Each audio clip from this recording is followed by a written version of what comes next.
ज्ञान ध्यान किछ कर्म न जाना, सार न जाना तेरी।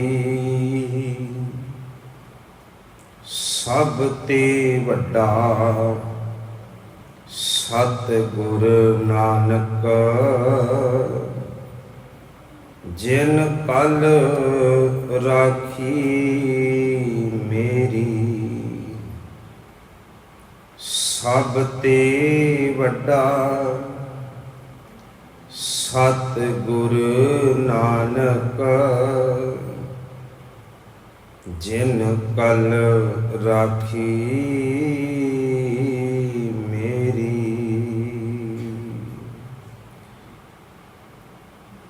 परम सम्मानयोग धन धन श्री गुरु ग्रंथ ਸਾਹਿਬ ਪਾਤਸ਼ਾਹ जी ਦੇ पावन चरणों ਦੇ ਵਿੱਚ जुड़ बैठे भागां वाले गुरु प्यारे सतसंगी जनों, वडभागे हाँ सतगुरु पातशाह के चरणों में बैठण का ये सुभाग समा प्राप्त होया। कल कुछ संगतां दे नाल विचार भी हुई और कुछ संगतां दे ये सुनेहे भी आए भी। गुरु नानक साहिब पातशाह जी का प्रकाश पुरब नेड़े आ रहा है। एक हफ्ता लगभग अपने कोल है ते इस एक हफ्ते दे विच आपां अज तो गुरु नानक साहिब पातशाह जी का जो पावन इतिहास है, इतिहास तो सतगुरां दा बहुत लंबी है। ये कह लो भी 2-2.5 साल चाहिए है,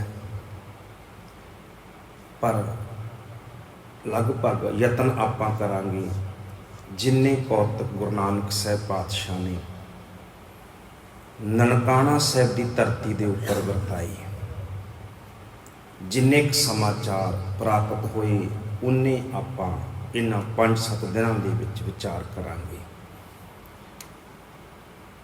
तो आओ गुरमुखो गुरु नानक साहिब पातशाह के जीवन नूं अज आपां जिहड़ा है वो आरंभ करना है।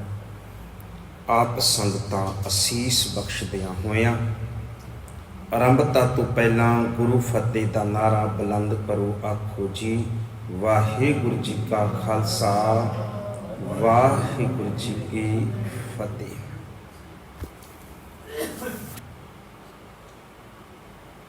जिन्ना रहमत भरिया जिन्ना बख्शिश भरिया गुरु नानक साहिब पातशाह का गुरमुखो जीवन है ना, सतगुरां दे जीवन सतगुरां दा जिहड़ा प्रकाश है जन्म होया, उहदी महानता उहदी शोभा होर भी वध जांदी है जदों असीं उस समय नूं समझदे हां, उन्हां हालातां नूं समझदे हां जिन्हां हालातां जिन्हां समयां दे विच गुरु नानक साहिब पातशाह प्रगट होए।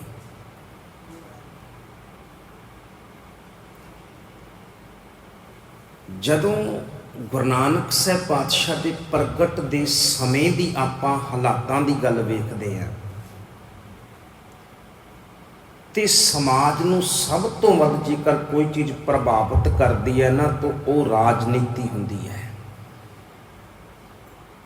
सब तो वध प्रभावित राजनीति करती है। भावें असीं कह दिंदे हैं कि जी असीं राजनीति नहीं करते, तुसीं नहीं करते,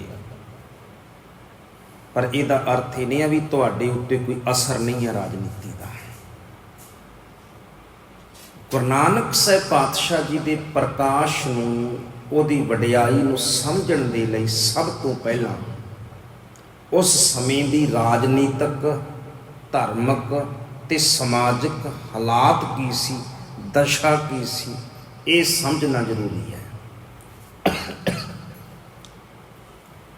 गुरु नानक साहिब पातशाह ने गुरमुखो अपने समय के हालातों का जिक्र है अपनी बाणी विच भी कीता ते भाई गुरदास साहिब जी ने अपनियां रचनावां विच भी कीता।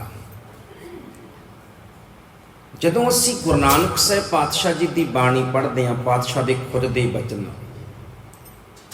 ਤੇ ਗੁਰੂ ਨਾਨਕ ਸਾਹਿਬ ਉਸ ਸਮੇਂ ਦੇ ਹਾਲਾਤਾਂ ਦੀ ਗੱਲ ਕਰਦਿਆਂ ਇੱਕ ਬਚਨ ਉਚਾਰਨ ਕਰਦੇ ਨੇ।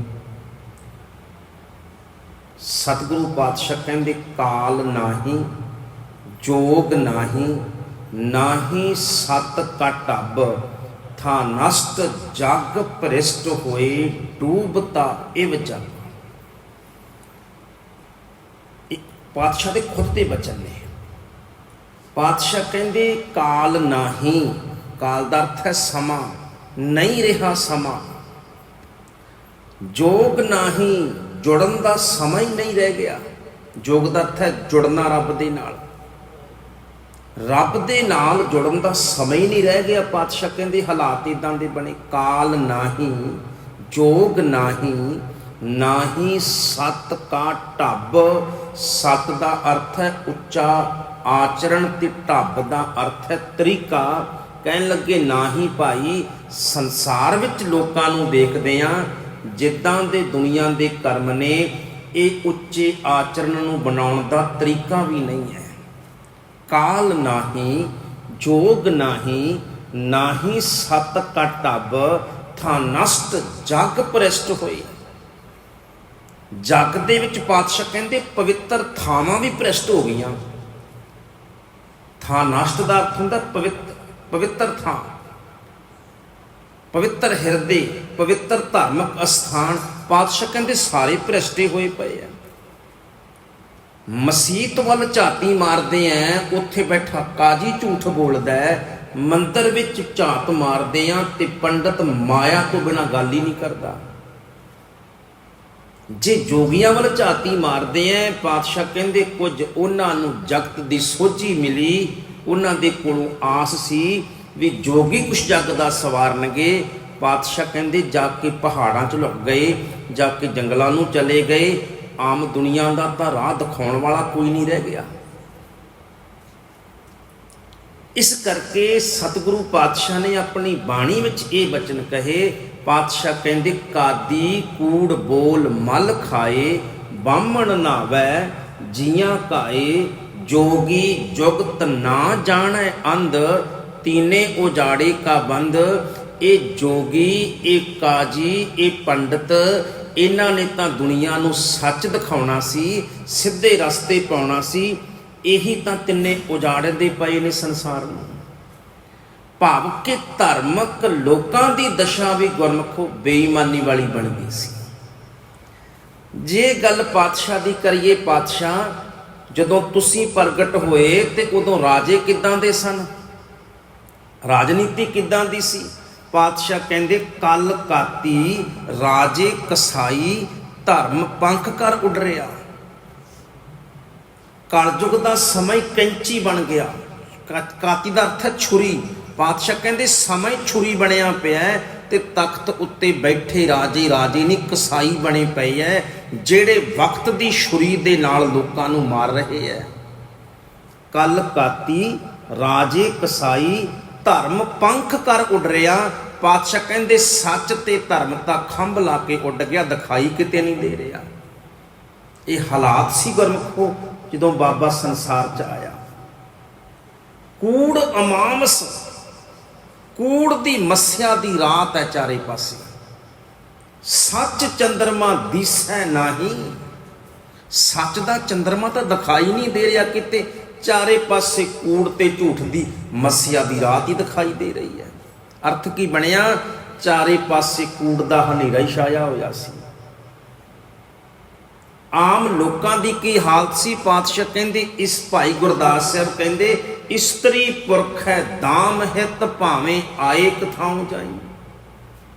ਮਰਦ ਤੇ ਇਸਤਰੀ ਇੱਕੋ ਘਰ 'ਚ ਰਹਿੰਦੇ ਨੇ, ਪਰ ਪਿਆਰ ਕੇਵਲ ਪੈਸੇ ਦਾ ਰਹਿ ਗਿਆ।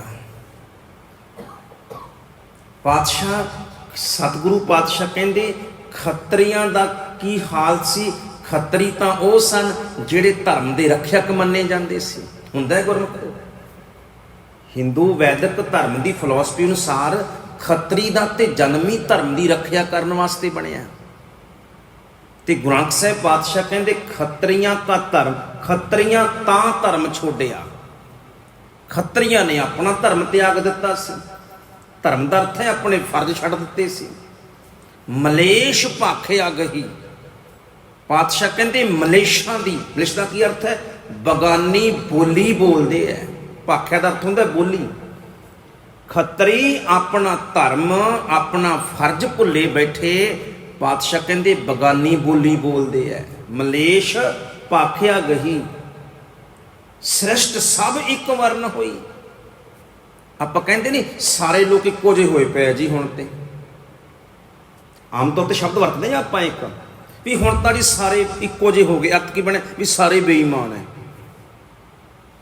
ਭਾਵੇਂ ਕਿਸੇ ਨੂੰ ਗੁਰਦੁਆਰੇ ਬੈਠਿਆਂ ਵੇਖ ਲਓ, ਦੁਕਾਨ ਤੇ ਬੈਠਿਆਂ ਦੇਖ ਲਓ, ਘਰ ਵਿੱਚ ਬੈਠਿਆਂ ਦੇਖ ਲਓ, ਕਿਤੇ ਹੀ ਬੈਠਿਆਂ ਦੇਖ ਲਓ ਜੀ, ਸਾਰੇ ਪਾਸੇ ਬੇਈਮਾਨੀ ਹੈ। ਬਾਬੇ ਨੇ ਕਿਹਾ ਸਾਰੀ ਸ੍ਰਿਸ਼ਟੀ ਇੱਕੋ ਜਿਹੀ ਹੋਈ ਪਈ ਹੈ।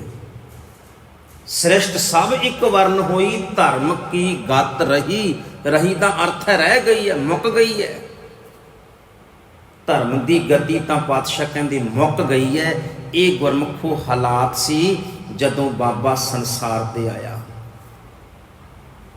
ਸਮਾਜਿਕ ਤੌਰ ਤੇ ਵੀ ਸਮਾਜ ਉਜੜਿਆ ਹੋਇਆ, ਧਰਮਿਕ ਤੌਰ ਤੇ ਵੀ ਧਰਮ ਉਜੜਿਆ ਹੋਇਆ, ਤੇ ਰਾਜਨੀਤੀ ਲੋਕ ਕਸਾਈ ਬਣ ਕੇ ਲੋਕਾਂ ਨੂੰ ਮਾਰ ਰਹੇ ਸਨ। ਇਸੇ ਸਮੇਂ ਦੇ ਵਿੱਚ ਨਨਕਾਣਾ ਸਾਹਿਬ ਦੀ ਧਰਤੀ ਫਿਰ ਸਤਿਗੁਰਾਂ ਦਾ ਪ੍ਰਕਾਸ਼ ਹੁੰਦਾ ਹੈ।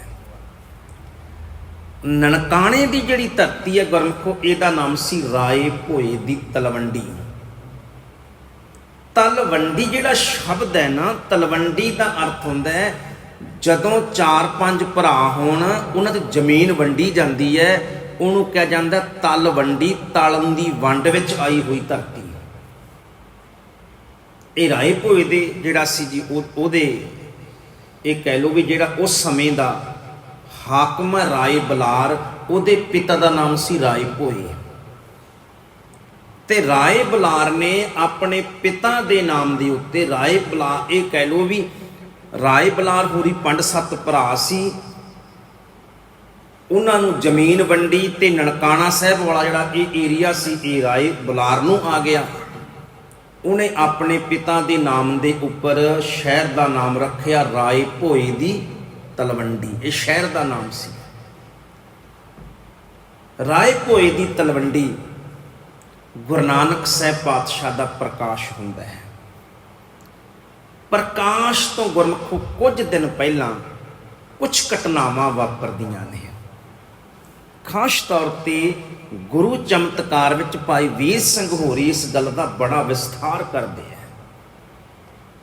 ਸਭ ਤੋਂ ਪਹਿਲਾਂ ਤੇ ਬਾਬੇ ਨਾਨਕ ਤੋਂ ਪਹਿਲਾਂ ਮਹਿਤਾ ਕਲਿਆਣ ਦਾਸ ਪਟਵਾਰੀ ਨੇ, ਉਹਨਾਂ ਦੇ ਘਰ ਵਿੱਚ ਇੱਕ ਵੱਡੀ ਧੀ ਦਾ ਜਨਮ 5 ਸਾਲ ਪਹਿਲਾਂ ਹੋ ਚੁੱਕਿਆ ਹੈ, ਜਿਹਦਾ ਨਾਮ ਹੈ ਨਾਨਕੀ। ਨਾਨਕੀ ਨਾਮ ਇਸ ਕਰਕੇ ਸੀ, ਨਾਨਕੇ ਪੈਦਾ ਹੋਈ ਸੀ। ਅਕਸਰ ਪੁਰਾਣਾ ਸਮਾਂ ਸੀ ਜਦੋਂ ਜਿਹੜਾ ਸਭ ਤੋਂ ਪਹਿਲਾ ਬੱਚਾ ਹੁੰਦਾ ਸੀ ਉਹਦਾ ਜਨਮ ਨਾਨਕੇ ਹੁੰਦਾ ਸੀ ਗੁਰਮੁਖ। ਇਸ ਕਰਕੇ ਨਾਨਕੇ ਜੰਮੀ। ਇਹ ਹੁੰਦਾ ਸੀ ਬੁੱਧਵਾਰ ਨੂੰ ਜੰਮਿਆ ਬੁੱਧ ਸਿੰਘ ਹੀ ਰੱਖਤਾ ਨਾਮ, ਮੰਗਲਵਾਰ ਨੂੰ ਜੰਮਿਆ ਮੰਗਲ ਸਿੰਘ ਹੀ ਹੋ ਗਿਆ। ਇਹ ਇਦਾਂ ਹੁੰਦਾ ਸੀ ਗੁਰਮੁਖ ਪੁਰਾਣਾ ਸਮਾਂ। ਤਾਂ ਉਹ ਨਾਨਕੇ ਜੰਮੀ, ਇਸ ਕਰਕੇ ਨਾਮ ਨਾਨਕੀ ਹੋ ਗਿਆ, ਨਾਨਕਿਆਂ ਦੀ। ਗੁਰੂ ਨਾਨਕ ਸਾਹਿਬ ਪਾਤਸ਼ਾਹ ਦੇ ਪ੍ਰਕਾਸ਼ ਸਮੇਂ 5 ਸਾਲ ਦੀ ਆਰਜ ਹੈ। ਤੇ ਜਦੋਂ ਮਹਿਤਾ ਕਲਿਆਣ ਦਾਸ ਨੂੰ ਖਬਰ ਮਿਲੀ ਵੀ ਘਰ ਵਿੱਚ ਔਲਾਦ ਹੋਣ ਵਾਲੀ ਹੈ, ਤੇ ਕਈ ਮਹੀਨੇ ਪਹਿਲਾਂ ਹੀ ਗੁਰਮੁਖੋ ਦਾਈ ਦਾ ਨਾਮ ਹੈ ਦੌਲਤਾਂ ਦਾਈ। ਘਰ ਵਿੱਚ ਇੱਕ ਨੌਕਰਾਣੀ ਸੀ, ਉਹਦਾ ਨਾਮ ਸੀ ਤੁਲਸਾ। ਇਹ 2 ਐਸੀਆਂ ਇਸਤਰੀਆਂ ਨੇ ਜਿਨ੍ਹਾਂ ਨੇ ਸਭ ਤੋਂ ਪਹਿਲਾਂ ਬਾਬੇ ਦੇ ਦਰਸ਼ਨ ਕੀਤੇ ਸੰਸਾਰ ਤੇ। ਇੱਕ ਗੁਰਮੁਖੋ ਦਾਸੀ ਤੁਲਸਾ ਤੇ ਇੱਕ ਦਾਈ ਦੌਲਤਾਂ। ਅੱਤ ਦੀ ਗਰੀਬ ਸੀ ਦਾਈ ਦੌਲਤਾਂ। ਇਤਿਹਾਸਕਾਰ ਕਹਿੰਦੇ ਨੇ ਕਿ ਇਹਦੀ ਵਡੇਰੀ ਉਮਰ ਸੀ, ਇਹ ਕਹਿ ਲਓ ਵੀ ਇਹ 75-80 ਵਰ੍ਹਿਆਂ ਦੇ ਨਜ਼ਦੀਕ ਹੈ। ਔਰ ਨਨਕਾ ਰਾਏ ਭੋਏ ਦੀ ਤਲਵੰਡੀ ਦੇ ਸੈਂਕੜੇ ਬੱਚੇ ਸਨ ਜਿਹੜੇ ਇਹਦੇ ਹੱਥਾਂ ਵਿੱਚ ਜੰਮੇ ਸਨ ਗੁਰਮੁਖੋ। ਇਸ ਕਰਕੇ ਇਹ ਮਹਿਤਾ ਕਲਿਆਣ ਦਾਸ ਨੂੰ, ਉਹਨੂੰ ਵੀ ਬਚਪਨ ਤੋਂ ਦੇਖਿਆ ਸੀ, ਇਹ ਛੋਟਾ ਨਾਮ ਕਾਲੂ ਕਾਲੂ ਕਹਿ ਕੇ ਪੁਕਾਰਦੀ ਸੀ। ਅਕਸਰ ਪੁਰਾਣੇ ਸਮੇਂ 'ਚ ਹੁੰਦਾ ਸੀ, ਅੱਜ ਕੱਲ੍ਹ ਤੇ ਬੱਸੇ ਗੁੱਸਾ ਬਹੁਤ ਮੰਨਦੇ ਬੱਚੇ। ਇੱਦਾਂ ਇਦਾਂ ਕਰਕੇ ਹੁਣ ਕਈ ਮਹੀਨੇ ਪਹਿਲਾਂ ਜਿਹੜੀ ਦੌਲਤਾਂ ਦਾਈ ਆ ਉਹ ਘਰ ਵਿੱਚ ਉਹਦਾ ਆਉਣਾ ਜਾਣਾ ਸ਼ੁਰੂ ਹੋ ਗਿਆ। ਜਿਵੇਂ ਜਿਵੇਂ ਪ੍ਰਕਾਸ਼ ਦੇ ਦਿਨ ਨੇੜੇ ਆਉਂਦੇ ਨੇ ਉਵੇਂ ਉਵੇਂ ਮਾਤਾ ਤ੍ਰਿਪਤਾ ਜਿਹੜਾ ਹੈ, ਮਾਤਾ ਤ੍ਰਿਪਤ ਚਿਹਰਾ ਜਿਹੜਾ ਹੈ ਉਹ ਗੁਰਮੁਖੋਂ ਸੂਰਜ ਵਾਂਗ ਚਮਕਣਾ ਸ਼ੁਰੂ ਹੋ ਗਿਆ। ਇੰਜ ਲੱਗਦੀ ਹੈ ਹੁਣ ਨਨਕਾਣਾ ਸਾਹਿਬ ਦੇ ਵਿੱਚ ਹਵਾ ਵੀ ਠੰਡੀ ਵਗਦੀ ਰਹਿੰਦੀ ਹੈ। ਭਾਈ ਸੰਤੋਖ ਸਿੰਘ ਗੁਰਪ੍ਰਤਾਪ ਸੂਰਜ ਲਿਖਦੇ ਨਾਨਕ ਪ੍ਰਕਾਸ਼ ਦੇ ਵਿੱਚ, ਕਹਿਣ ਲੱਗੇ ਗੁਰੂ ਨਾਨਕ ਸਾਹਿਬ ਪਾਤਸ਼ਾਹ ਦੇ ਪ੍ਰਗਟ ਹੋਣ ਤੋਂ ਕੁਝ ਦਿਨ ਪਹਿਲਾਂ ਕਹਿਣ ਲੱਗੇ ਪਤਾ ਨਹੀਂ ਕੀ ਕਰਤੱਵ ਹੋਣ ਲੱਗਿਆ, ਕਹਿਣ ਲੱਗੇ ਹਵਾਵਾਂ ਵੀ ਠੰਡੀਆਂ ਵਗਣ ਲੱਗ ਪਈਆਂ। ਗੁਰਮੁਖੋ ਇੱਥੋਂ ਤੱਕ ਭਾਈ ਸੰਤੋਖ ਸਿੰਘ ਲਿਖਦੇ ਨੇ, ਕਹਿਣ ਲੱਗੇ ਚਾਰੇ ਪਾਸੇ ਪੰਛੀ ਚਹਿਚਹਾਉਣ ਲੱਗ ਪਏ ਸਨ, ਜਿਵੇਂ ਕਿਸੇ ਦੇ ਆਉਣ ਦਾ ਸਵਾਗਤ ਕਰਦੇ ਹੋਣ। ਨਨਕਾਣਾ ਸਾਹਿਬ ਦੇ ਵਿੱਚ ਪਸ਼ੂਆਂ ਨੇ, ਮੱਝਾਂ ਗਾਵਾਂ ਨੇ ਦੁੱਧ ਵੱਧ ਦੇਣਾ ਸ਼ੁਰੂ ਕਰ ਦਿੱਤਾ। ਇਸ ਤੱਕ ਲਿਖਿਆ ਭਾਵ ਕਿ ਗੁਰੂ ਨਾਨਕ ਸਾਹਿਬ ਪਾਤਸ਼ਾਹ ਦੇ ਆਉਣ ਤੋਂ ਪਹਿਲਾਂ ਨਨਕਾਣਾ ਸਾਹਿਬ ਦੇ ਵਿੱਚ ਚਾਰੇ ਪਾਸੇ ਗੁਰਮੁਖੋ ਬਦਲਾਵ ਆਉਣਾ ਸ਼ੁਰੂ ਹੋ ਗਿਆ।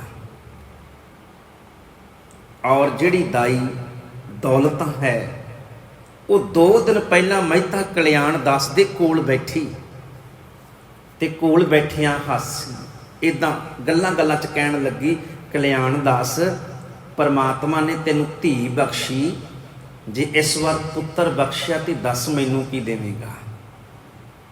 ਤੋ ਕਲਿਆਣ ਦਾਸ ਖੁਸ਼ ਸਨ ਗੁਰਮੁਖੋਂ ਬੜੇ।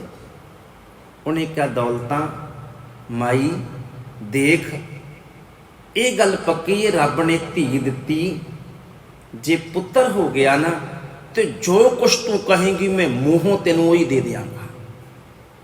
ਤੇ ਦੌਲਤਾਂ ਕਹਿੰਦੀ ਏ ਮਾਪਿਆਂ ਨੇ ਨਾਮ ਰੱਖਿਆ ਦੌਲਤਾਂ, ਪਰ ਮੈਂ ਦੌਲਤ ਵਾਲੀ ਕਦੇ ਬਣ ਨਹੀਂ ਸਕੀ। ਬਸ ਮੈਂ ਤਾਂ ਕਲਿਆਣ ਦਾ ਕੰਜੂਸੀ ਨਾ ਕਰ ਜੀ, ਫਿਰ ਪਰਮੇਸ਼ਰ ਨੇ ਤੇਰੇ ਉੱਤੇ ਰਹਿਮਤਾਂ ਕਰਨੀਆਂ ਨੇ, ਕੰਜੂਸੀ ਨਾ ਕਰਦੀ, ਝੋਲੀਆਂ ਭਰਦੀ। ਕਹਿਣ ਲੱਗਾ ਠੀਕ ਹੈ, ਜੋ ਕਹੇਂਗੀ ਦੌਲਤਾਂ ਮੈਂ ਉਹੀ ਤੈਨੂੰ ਦੇ ਦਿਆਂਗਾ। ਘਰ ਵਿੱਚ ਗੁਰਮੁਖੋ ਦਾਸੀ ਤੁਲਸਾ ਸੀ, ਉਹਨੂੰ ਵੀ ਆਸ ਸੀ ਵੀ ਮੈਨੂੰ ਵੀ ਕੁਛ ਨਾ ਕੁਛ ਮਿਲੇਗਾ ਜੇ ਖੁਸ਼ੀਆਂ ਘਰ ਵਿੱਚ ਆਉਣਗੀਆਂ। ਤੇ ਸਮਾਂ ਆਪਣੀ ਚਾਲ ਚੱਲਿਆ। ਵੈਸੇ ਇਤਿਹਾਸਕਾਰਾਂ ਨੇ ਕੱਤਕ ਸੁਦੀ ਵੀ ਲਿਖਿਆ ਤੇ ਵਿਸਾਖ ਵੀ ਲਿਖਿਆ ਗੁਰਮੁਖੋ, 2 ਤਰੀਕਾਂ ਮਿਲਦੀਆਂ ਨੇ। ਗੁਰੂ ਨਾਨਕ ਸਾਹਿਬ ਪਾਤਸ਼ਾਹ ਜਿਸ ਦਿਨ ਪ੍ਰਕਾਸ਼ ਹੋਇਆ, ਸਵੇਰ ਵੇਲੇ ਤੀਜੇ ਪਹਿਰ ਪਾਤਸ਼ਾਹ ਦਾ ਪ੍ਰਕਾਸ਼ ਹੁੰਦਾ ਹੈ। ਦੌਲਤਾਂ ਦਾਈ ਘਰ ਦੇ ਵਿੱਚ ਸੀ, ਮਾਤਾ ਤ੍ਰਿਪਤਾ ਦੇ ਕੋਲ ਹੈ। ਇੱਕਦਮ ਜਦੋਂ ਦੂਜੇ ਦਿਨ ਪੰਡਤ ਹਰਦਿਆਲ ਆਇਆ ਨਾ, ਪੰਡਤ ਹਰਦਿਆਲ ਜਿਹੜਾ ਇਹ ਕਹਿ ਲਓ ਵੀ ਘਰ ਦਾ ਪੰਡਤ ਸੀ, ਪ੍ਰੋਹਤ ਸੀ, ਉਹਨੂੰ ਆ ਕੇ ਦੱਸਿਆ ਫਿਰ ਦਾਈ ਦੌਲਤਾਂ ਨੇ। ਕਹਿਣ ਲੱਗੀ ਜਦੋਂ ਇਹ ਬਾਲਕ ਨੇ ਜਨਮ ਲਿਆ ਤੇ ਇੰਜ ਚਾਰੇ ਪਾਸੇ ਕਮਰੇ ਵਿੱਚ ਚਾਨਣ ਹੀ ਚਾਨਣ ਹੋ ਗਿਆ, ਖੁਸ਼ਬੂਆਂ ਆਉਣੀਆਂ ਸ਼ੁਰੂ ਹੋ ਗਈਆਂ। ਮੇਰੇ ਕੰਨਾਂ ਵਿੱਚ ਇੰਜ ਲੱਗ ਰਿਹਾ ਸੀ ਦੂਰ ਕਿਤੇ ਨਗਾਰੇ, ਦੂਰ ਕਿਤੇ ਇੱਦਾਂ ਗੂੰਜਾਂ ਪੈਂਦੀਆਂ ਹੋਣ, ਕੋਈ ਖੁਸ਼ੀਆਂ ਮਨਾ ਰਿਹਾ ਹੋਵੇ। ਗੁਰੂ ਨਾਨਕ ਸਾਹਿਬ ਕੋਲ ਪ੍ਰਕਾਸ਼ ਹੋਇਆ ਅੰਮ੍ਰਿਤ ਵੇਲੇ, ਔਰ ਮਹਿਤਾ ਕਲਿਆਣ ਦਾਸ ਆਪਣੀ 5 ਸਾਲ ਦੀ ਧੀ ਦੇ ਨਾਲ ਦਰਵਾਜ਼ੇ ਦੇ ਵਿੱਚ ਬੈਠਾ ਹੈ। ਦਰਵਾਜ਼ੇ ਵਿੱਚ ਬੈਠਾ ਕੁਝ ਸਮੇਂ ਤੋਂ ਬਾਅਦ ਜਿਹੜੀ ਦਾਈ ਦੌਲਤਾਂ ਸੀ ਉਹ ਕਮਰੇ ਚੋਂ ਬਾਹਰ ਨਿਕਲੀ ਤੇ ਦੂਰ ਬੈਠੇ ਮਹਿਤਾ ਕਲਿਆਣ ਦਾਸ ਤੇ ਮਹਿਤਾ ਕਲਿਆਣ ਦਾਸ ਦੇ ਨਾਲ 5 ਸਾਲ ਦੀ ਧੀ ਨਾਨਕੀ ਖਲੋਤੀ ਹੈ। ਆਵਾਜ਼ ਮਾਰ ਕੇ ਕਹਿੰਦੀ, ਵੇ ਕਲਿਆਣ ਦਾਸ, ਪਰਮੇਸ਼ਰ ਨੇ ਬਖਸ਼ਿਸ਼ਾਂ ਕੀਤੀਆਂ, ਤੇਰੇ ਘਰ ਪੁੱਤਰ ਦੀ ਦਾਤ ਆਈ ਹੈ। ਜਦੋਂ ਇਹਨਾਂ ਕਿਹਾ ਪਰਮੇਸ਼ਰ ਦੀਆਂ ਰਹਿਮਤਾਂ ਹੋਈਆਂ, ਤੇਰੇ ਘਰ ਪੁੱਤਰ ਦੀ ਦਾਤ ਆਈ ਹੈ, ਮਹਿਤਾ ਕਲਿਆਣ ਦਾਸ ਉੱਠੇ, ਉੱਠ ਕੇ ਬਜ਼ੁਰਗ ਮਾਈ ਨੂੰ ਘੁੱਟ ਕੇ ਗਲਵੱਖੜੀ ਵਿੱਚ ਲੈ ਲਿਆ ਭੱਜ ਕੇ ਆ ਕੇ ਮਹਿਤਾ ਕਲਿਆਣ ਦਾਸ ਨੇ।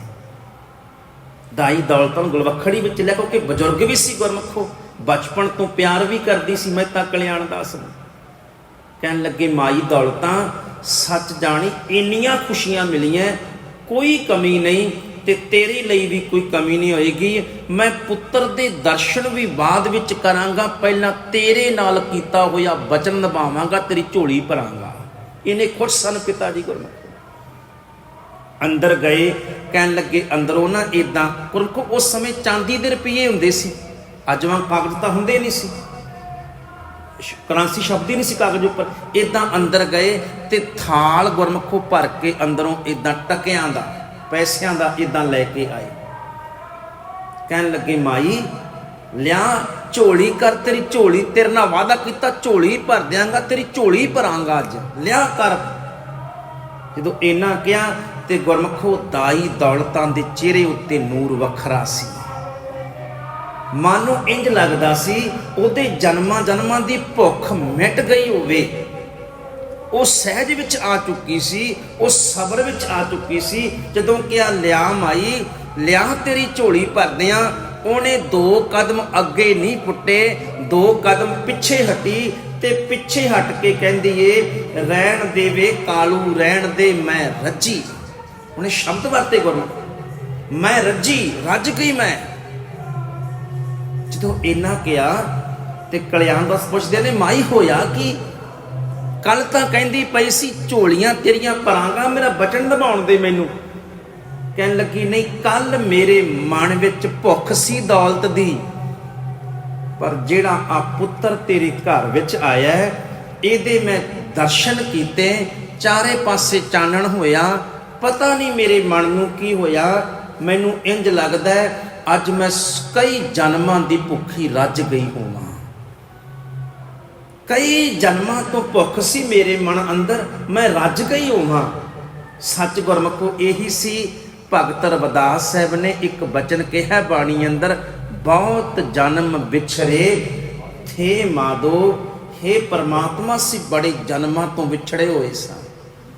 ਜਿਹੜੀ ਉਹ ਦੌਲਤਾਂ ਕਈ ਜਨਮਾਂ ਤੋਂ ਰੱਬ ਤੋਂ ਵਿਛੜੀ ਹੋਈ ਸੀ, ਅੱਜ ਗੁਰਮੁਖੋ ਬਿਨਾਂ ਕਿਸੇ ਯਤਨ ਤੋਂ ਰੱਬ ਦੀ ਰਹਿਮਤ ਹੋਈ, ਉਹਨੂੰ ਪਰਮਾਤਮਾ ਦੇ ਦਰਸ਼ਨ ਹੋ ਗਏ, ਉਹਦੀ ਭੁੱਖ ਮਿਟ ਗਈ ਜੀ। ਪਿੱਛੇ ਹਟੀ, ਉਹਨੇ ਹੱਥ ਨਹੀਂ ਅੱਡੇ ਕਿਸੇ ਦੇ ਅੱਗੇ। ਔਰ ਗੁਰਮੁਖੋ ਜਿਹੜੀ ਇਹ ਘਟਨਾ ਨਾ, ਇਹ ਕੱਲੀ ਦੌਲਤਾਂ ਦਾਈ ਨਾਲ ਨਹੀਂ ਹੋਈ। ਪੂਰਾ ਇਤਿਹਾਸ ਪੜੋ ਬਾਬੇ ਦਾ। ਦਰ ਦਰ ਦੇ ਉੱਤੇ ਮੰਗਣ ਵਾਲੇ ਲੋਕ, ਦਰ ਦਰ ਦੇ ਉੱਤੇ ਝੁਕਣ ਵਾਲੇ ਲੋਕ ਬਾਬੇ ਦੇ ਦਰ ਤੇ ਆਏ, ਬਾਬੇ ਦੇ ਦਰਸ਼ਨ ਕੀਤੇ। ਜਿਨ੍ਹਾਂ ਨੇ ਬਾਬੇ ਦੇ ਦਰਸ਼ਨ ਕੀਤੇ ਉਹਨਾਂ ਨੇ ਫਿਰ ਦੁਨੀਆ ਤੋਂ ਮੰਗਣਾ ਹੀ ਛੱਡ ਦਿੱਤਾ। ਭਾਈ ਮਰਦਾਨਾ ਆਇਆ, ਥਾਂ ਥਾਂ ਤੇ ਗੁਰਮੁਖੋ ਮੰਗ ਮੰਗ ਕੇ ਪੇਟ ਭਰਦਾ ਸੀ, ਜੇ ਲੇਕਿਨ ਬਾਬੇ ਦਾ ਸਾਥੀ ਬਣਿਆ ਉਹਨੇ ਦੁਨੀਆ ਤੋਂ ਮੰਗਣਾ ਹੀ ਛੱਡ ਦਿੱਤਾ। ਕਦੇ ਭਾਈ ਲਾਲੋ ਵਰਗਾ ਬਾਬੇ ਦੇ ਸਾਹਮਣੇ ਆਇਆ, ਕਦੇ ਗੁਰਮੁਖੋ ਨੂਰ ਅਨੀਸਾ ਵਰਗੀ ਆਈ। ਜੋ ਵੀ ਬਾਬੇ ਦੇ ਸਾਹਮਣੇ ਆਇਆ, ਸੱਚੀ ਗੱਲ ਇਹ ਹੈ ਉਹਦੀ ਭੁੱਖ ਮਿਟ ਗਈ। ਕਦੇ ਕਦੇ ਫਰੰਦਾ ਗੁਰੂ ਬਾਬੇ ਦੇ ਸਾਹਮਣੇ ਆਉਂਦਾ ਤੇ ਫਰੰਦੇ ਦੀ ਭੁੱਖ ਮਿਟ ਜਾਂਦੀ ਹੈ। ਅੱਗੇ ਵਿਚਾਰਾਂਗੇ ਆਪਾਂ। ਗੁਰੂ ਬਾਬੇ ਦੇ ਦਰਸ਼ਨ ਹੀ ਗੁਰਮੁਖੋ ਐਸੇ ਸਨ, ਬੰਦਾ ਮੰਗਣਾ ਹੀ ਭੁੱਲ ਜਾਂਦਾ ਸੀ, ਦਰ ਦਰ ਤੇ ਭੁੱਖ ਖਤਮ ਹੋ ਜਾਂਦੀ ਸੀ ਉਹਦੀ। ਮਹਿਤਾ ਕਲਿਆਣ ਦਾਸ ਨੇ ਖੁਸ਼ੀਆਂ ਕੀਤੀਆਂ। ਤੁਲਸਾ ਦਾਈ ਸੀ ਗੁਰਮੁਖੋ, ਉਹਨੂੰ ਖੁਸ਼ੀਆਂ ਪ੍ਰਾਪਤ ਹੋਈਆਂ, ਉਹਨੂੰ ਸਬਰ ਸੰਤੋਖ ਦੀ ਦਾਤ ਪ੍ਰਾਪਤ ਹੋਈ। ਪੰਡਤ ਹਰਦਿਆਲ ਸੀ, ਉਹ ਬੇਦੀਆਂ ਦਾ ਪੁਰੋਹਿਤ ਸੀ ਕੁਲ ਦਾ। ਪੰਡਤ ਹਰਦਿਆਲ ਨੂੰ ਸੁਨੇਹਾ ਘੱਲਿਆ ਗਿਆ, ਮਹਿਤਾ ਕਲਿਆਣ ਦਾਸ ਦੇ ਘਰ ਵਿੱਚ ਪੁੱਤਰ ਦੀ ਆਮਦ ਹੋਈ ਹੈ।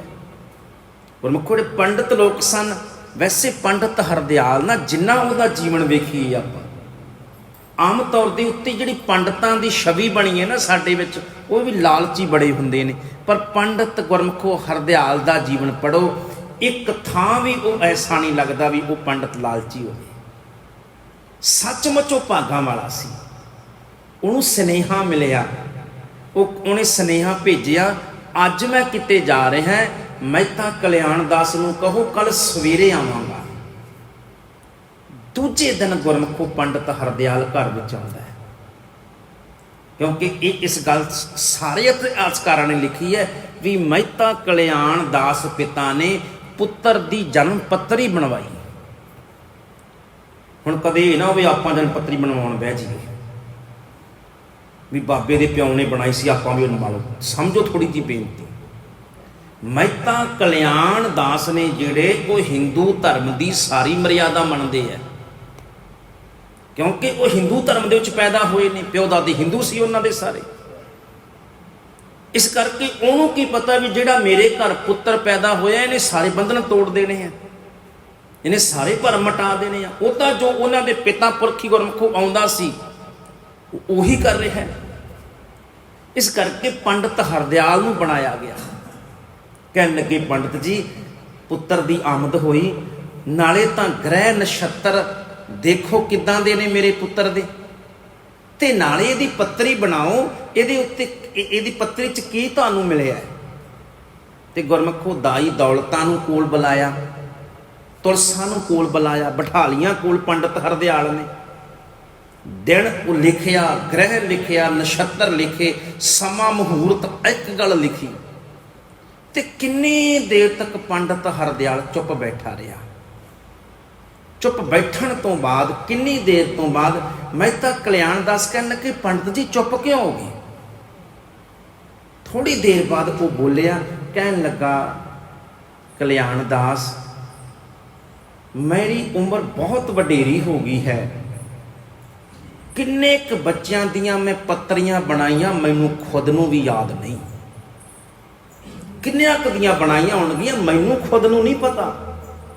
रखो वो भी 70-80 के नज़दीक सी।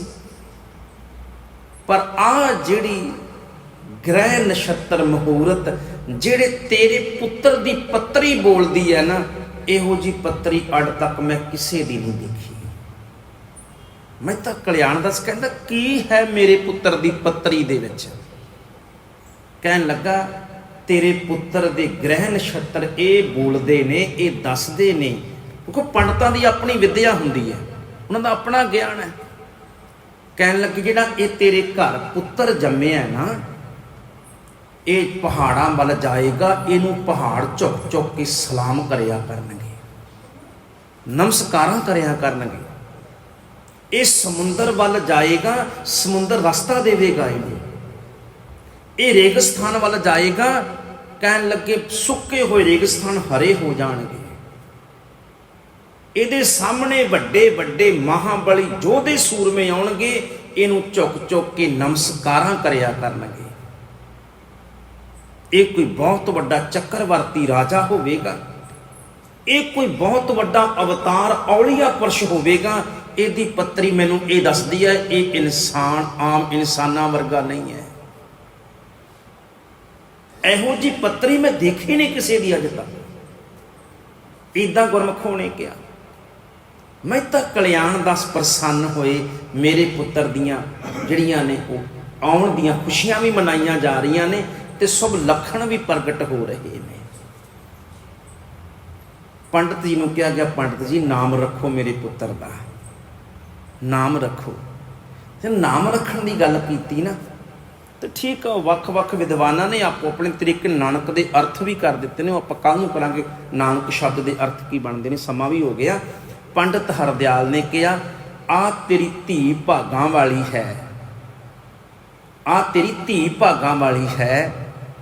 कहन लगे मीह आउंदा है, मीह तो पहला हनेरी वगदी है, ठंडी हनेरी आवे ते ये वजन बजदा है, ये प्रवासा बजदा है भी मीह भी आवेगा। कहन लगे ना, इस पुत्र नूं लियाउण वाली ये तेरी धी है, जिमें मीह तो पहला हनेरी आउंदी है, ये नानकी भागां वाली है। इस करके ये नानकी है तो इहदा भरा नानक होवेगा। गुरमुखो नानकी नाल जुड़दा शब्द नानक सी, जिहड़ा वो पंडित हरदयाल ने नाम रखिया। नानक दे अर्थ वैसे, क्योंकि नानक जिहड़ा शब्द सी ना, नानकी ते नानक शब्द ये गुरमुखो पहला किसी ने नहीं सी रखिया। इस करके ये अर्थ भी विद्वानां ने नन्ने दे अर्थ होर कीते ने, कन्ने दे होर कीते ने, नून दे होर कीते ने, काफ दे जिहड़ा अखी लकक्का उहनूं काफ बोलिया जांदा है, उहदे अर्थ होर कीते ने। अर्थ आपां कल नूं करांगे। तो गुरु नानक साहिब पातशाह दा जदों को प्रकाश होया, 3 महीनिਆਂ ਦੇ ਵਿੱਚ चौंक गर्दन खड़ी कर लई, 4 ਮਹੀਨਿਆਂ 'ਚ चौंकड़ी मार के बैठण लग पे, 6 ਮਹੀਨਿਆਂ ਦੇ ਵਿੱਚ वीर रस ਵਿੱਚ बैठ जाते सन, 7 ਮਹੀਨਿਆਂ ਵਿੱਚ खड़े होके, ते 9 ਮਹੀਨਿਆਂ ਵਿੱਚ बाबा ਸੀ ਜਿਹੜਾ ਉਹ गुरमुखो तुरन लग पिया 9 ਮਹੀਨਿਆਂ ਦੀ आरजा ਦੇ ਵਿੱਚ। ਤੇਰਾ ਨਨਕਾਣਾ ਸਾਹਿਬ ਸੀ ਨਾ, ਨਨਕਾਣਾ ਸਾਹਿਬ ਦੇ ਆਸੇ-ਪਾਸੇ ਗੁਰਮਖੋ ਬਹੁਤ ਵੱਡਾ ਝੁੰਡ ਸੀ, ਇੱਦਾਂ ਹਰਿਆਲੀ ਹੀ ਹਰਿਆਲੀ ਸੀ ਤੇ ਜੰਗਲ ਦਾ ਇਲਾਕਾ ਸੀ। ਜਦੋਂ ਗੁਰੂ ਨਾਨਕ ਸਾਹਿਬ ਦੀ ਉਮਰ 1.5 ਸਾਲ ਦੀ ਹੁੰਦੀ ਹੈ ਤੇ 1.5 ਸਾਲ ਦੀ ਉਮਰ ਦੇ ਵਿੱਚ ਘਰ ਤੋਂ ਬਾਹਰ ਨਿਕਲ ਕੇ ਬੱਚਿਆਂ ਨਾਲ ਖੇਡਣ ਵੀ ਲੱਗ ਪਏ ਸੀ। ਤੇ ਕਦੇ ਘਰ ਵਿੱਚ ਮੰਗਤੇ ਨੇ ਆਉਣਾ, ਕਿਸੇ ਭਿਖਾਰੀ ਨੇ ਆਉਣਾ ਤੇ ਕਹਿਣ ਲੱਗੇ ਘਰੋਂ ਭਰ ਕੇ ਇੱਦਾਂ ਰਾਸ਼ਨ ਲੈ ਕੇ ਜਾਣਾ ਤੇ ਸਣੇ ਬਰਤਨ ਦੇ ਆਉਣਾ, ਬਰਤਨ ਵੀ ਵਾਪਸ ਨਹੀਂ ਸੀ ਲੈ ਕੇ ਆਉਂਦੇ। ਮਾਂ ਨੇ ਕਈ ਵਾਰ ਅੱਕ ਜਾਣਾ, ਇੱਦਾਂ ਤੂੰ ਠੀਕ ਹੈ ਆਟਾ ਦੇ ਆਉਣਾ, ਦਾਲਾਂ ਦੇ ਆਉਣਾ, ਪੁੱਤ ਤੂੰ ਤਾਂ ਨਾਨਕ ਇਹ ਬਰਤਨ ਵੀ ਨਾਲ ਹੀ ਦੇ ਆਉਣਾ। ਤੇ ਗੁਰੂ ਨਾਨਕ ਸਾਹਿਬ ਪਾਤਸ਼ਾਹ ਚੁੱਪ ਕਰ ਜਾਂਦੇ ਸਨ। ਥੋੜੀ ਜਿਹੀ ਹੋਰ ਆਰਜਾ ਵੱਡੀ ਹੋਈ ਤੇ ਗੁਰਮਖੋ ਜਿਹੜੇ ਬਾਹਰ ਨਨਕਾਣਾ ਸਾਹਿਬ ਦੇ ਬਾਹਰ ਜੋਗੀ ਲੋਕ ਤੇ ਸੰਤ ਸਾਧ ਬੜੇ ਆ ਕੇ ਬੈਠਦੇ ਸੀ। ਗੁਰੂ ਨਾਨਕ ਸਾਹਿਬ ਪਾਤਸ਼ਾਹ 3 ਸਾਲ ਦੀ ਉਮਰ ਵਿੱਚ ਜਾ ਕੇ ਉਹਨਾਂ ਜੋਗੀਆਂ ਸੰਤਾਂ ਦੇ ਨਾਲ ਗੁਰਮਖੋ ਚਰਚਾ ਗੱਲਾਂ ਬਾਤਾਂ ਕਰਨ ਲੱਗ ਪਏ ਸਨ। ਸੋ ਇਹ ਨਨਕਾਣਾ ਸਾਹਿਬ ਦੇ ਜਿੰਨੇ ਕੌਤਕ ਗੁਰੂ ਨਾਨਕ ਸਾਹਿਬ ਪਾਤਸ਼ਾਹ ਨੇ, ਨਨਕਾਣਾ ਸਾਹਿਬ ਕੋਲ ਬਹੁਤ ਸਾਖੀਆਂ ਨੇ ਔਰ ਇੱਦਾਂ ਦੀਆਂ ਨੇ ਜਿਹੜੀਆਂ ਕਈ ਵਾਰ ਅਸੀਂ ਸੁਣੀਆਂ ਵੀ ਨਹੀਂ ਹੁੰਦੀਆਂ। ਬੜੀਆਂ ਰਹਿਮਤਾਂ ਨੇ ਜਿਹੜੀਆਂ ਰਾਏ ਬਲਾਰਨਾ ਪਾਤਸ਼ਾਹ ਨੇ ਕੌਤਕ ਰਚਾਏ। ਇਹ ਜਿੰਨੀਆਂ ਵੀ ਨਨਕਾਣਾ ਸਾਹਿਬ ਦੀਆਂ ਆਪਾਂ ਕਹਾਣੀਆਂ ਨੇ ਬਾਬੇ ਦੀਆਂ, ਇਹ ਆਪਾਂ ਗੁਰਮਖੋ ਕੱਲ੍ਹ ਨੂੰ ਇੱਥੋਂ ਹੀ ਅੱਗੇ ਲੈ ਕੇ ਚੱਲਾਂਗੇ। ਪਾਤਸ਼ਾਹ ਕਿਰਪਾ ਕਰਨ, ਇਸੇ ਤਰ੍ਹਾਂ ਹਾਜ਼ਰੀਆਂ ਭਰਦੇ ਰਹੋ। ਗੁਰੂ ਨਾਨਕ ਸਾਹਿਬ ਦੀਆਂ ਰਹਿਮਤਾਂ ਆਪ ਸਮੂਹ ਸੰਗਤਾਂ 'ਤੇ ਬਣੀਆਂ ਰਹਿਣ। ਭੁੱਲਾਂ ਚੁੱਕਾਂ ਦੀ ਖਿਮਾ। ਵਾਹਿਗੁਰੂ ਜੀ ਕਾ ਖਾਲਸਾ, ਵਾਹਿਗੁਰੂ ਜੀ ਕੀ ਫਤਿਹ। ਧੰਨਵਾਦ ਸਾਹਿਬ ਜੀ। ਰਾਮ ਕਲੀ ਮਹਲਾ ਤੀਜਾ।